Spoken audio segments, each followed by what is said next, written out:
Bonjour à tous, toute l'équipe des Petits Écrans vous souhaite une bonne rentrée.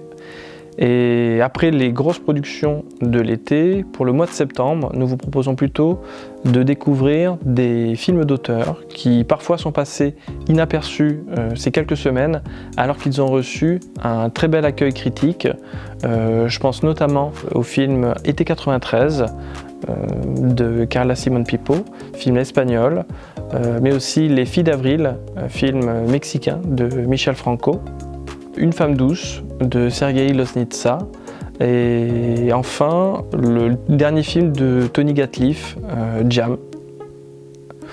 Dans cette programmation de septembre qui fait la part belle aux femmes vient se glisser un très bon thriller espagnol, Que Dios nos perdone, mais aussi Une vie violente de Thierry de Peretti, un film qui se déroule dans le milieu nationaliste corse dans les années 90.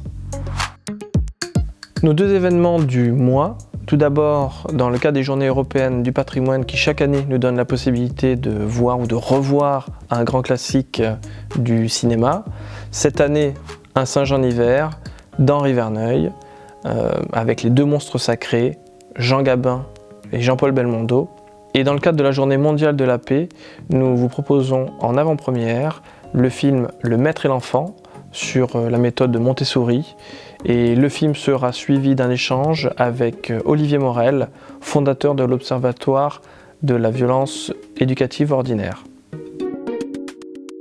Dans cette sélection du mois de septembre, nous avons deux films primés au dernier festival de Cannes.